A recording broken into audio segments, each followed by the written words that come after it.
Nous allons compléter la section sur le mécanisme de réaction, donc sur le diagramme qui représente le mécanisme de réaction, avec un exercice. Donc, je vous invite dès à présent là, à faire une pause dans la vidéo et essayer de répondre aux questions qu'il y a ici, donc questions qui sont en lien avec le diagramme ici d'un mécanisme de réaction.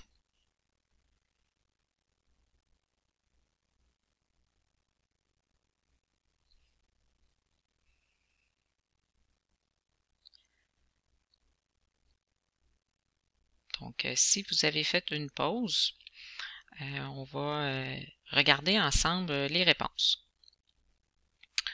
Donc, on a le mécanisme de réaction.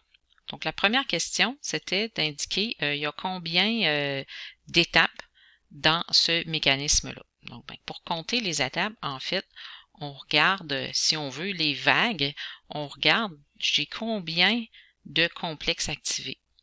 Donc, j'ai une première étape, une deuxième étape et une troisième étape. Donc, dans ce mécanisme-là, il y a 3 étapes.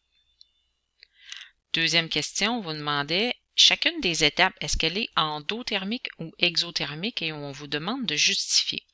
Donc ça, c'est important de le regarder. Donc, quand on écrit une équation thermique, si on a un ΔH négatif, c'est donc c'est exothermique.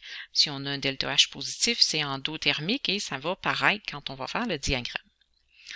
Donc pour ce mécanisme-là, on voit que la première étape, elle est exothermique. Hein? On a ici les réactifs, les produits. Donc on a une courbe typique d'une réaction exothermique. Et ça va être la même chose pour la troisième étape. Donc la troisième étape, elle commence ici. L'endroit où seraient les réactifs, complexes activés, et les produits. Donc, dans ce cas-ci, les étapes 1 et 3 sont exothermiques, et la justification, c'est que l'enthalpie des produits, elle est plus petite ou plus faible que l'enthalpie des réactifs.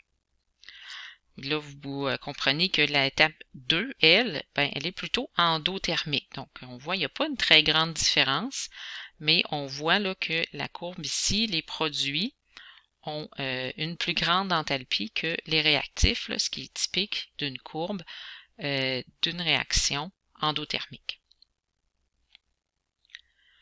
Troisième question, on vous demande la réaction globale, elle. Est-ce qu'elle est endo ou exothermique? Donc, la réaction globale, on regarde où sont nos réactifs au départ et où à la fin sont les produits. Donc, on regarde les deux niveaux de départ et d'arrivée. Donc, on avait dit, là, peu importe le chemin pris, on va obtenir là, le même résultat.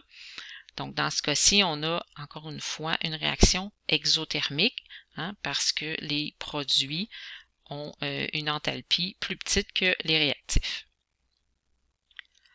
Quatrième question, on vous demande c'est quoi l'étape la plus lente, on vous demande de justifier. Donc, on se rappelle qu'en fait, pour l'étape la plus lente, il faut regarder laquelle des 3 étapes a la plus grande énergie d'activation. Donc, la plus lente dans ce cas-ci, ça va être la troisième étape, parce qu'on voit que l'énergie d'activation, donc on part ici des réactifs et on va jusqu'au complexe activé. Donc, on voit même sans avoir de chiffres là, sur l'axe ici, donc on voit que c'est la plus grande énergie d'activation. Donc ici, l'énergie, elle est plus petite. Donc on aurait, dans ce cas-ci, la première étape, ce serait la plus rapide, hein, petite énergie d'activation. La plus lente, ce serait la troisième, et on aurait une étape là avec une vitesse moyenne entre les deux. Donc étape la plus lente, troisième, parce qu'elle a la plus grande énergie d'activation. Et finalement, on vous demandait quelle est l'étape déterminante. Donc, l'étape déterminante, on se rappelle, il faut aller voir où est le complexe activé le plus élevé. Donc, l'enthalpie du complexe activé la plus élevée. Donc, dans les 3, c'est là encore la troisième étape qui a la plus grande enthalpie du complexe activé. Donc, ce sera l'étape déterminante. Donc, ça veut dire qu'il faut que j'ai suffisamment que mon énergie d'activation, là, dans le fond, faut qu'elle parte d'ici et qu'elle s'en aille au moins à ce niveau-là pour que la réaction commence. Donc, même si j'arrive à activer la première et la deuxième, si je n'arrive pas au niveau d'énergie de la troisième étape, ben, je ne pourrais pas avoir les produits que je cherchais. Je continue avec une prochaine diapositive. Donc, simplement, quand vous voulez compter les étapes, ben là, ici, c'était facilitant parce qu'il y avait de la couleur, mais ce ne sera pas toujours le cas. Donc, vous pouvez, par un pointillé, séparer vos 3 étapes. Donc, étape 1, 2 et 3.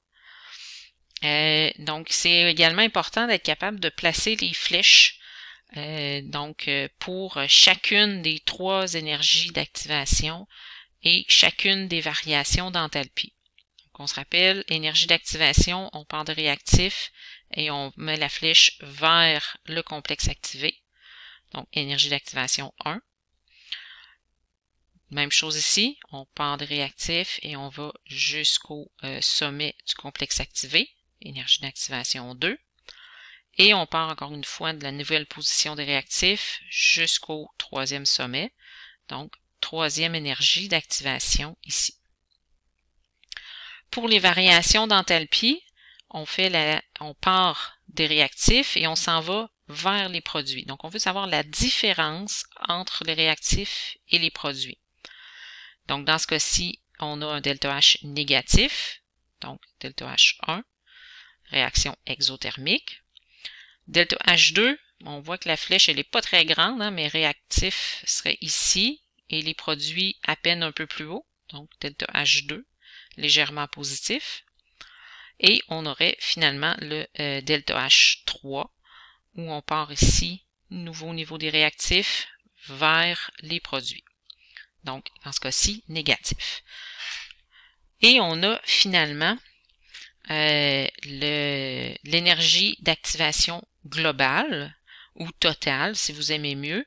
À ce moment-là, on part du niveau des réactifs vraiment au tout début jusqu'au sommet le plus élevé, donc dans ce cas-ci, 3e étape. Donc, on a l'énergie d'activation globale. Et finalement, le ΔH global, ben, on va partir du niveau de mes réactifs de départ et pointer vers mes produits, donc dans ce cas-ci, réaction exothermique. Donc, c'est important d'être capable là, de placer les flèches et de faire les calculs appropriés là, lorsque vous avez des valeurs ici qui sont sur l'axe des Y. Donc, je vais justement vous inviter à aller vous exercer là-dessus en faisant le numéro 2 de la page 223 et par la suite le numéro 4 de la page 224.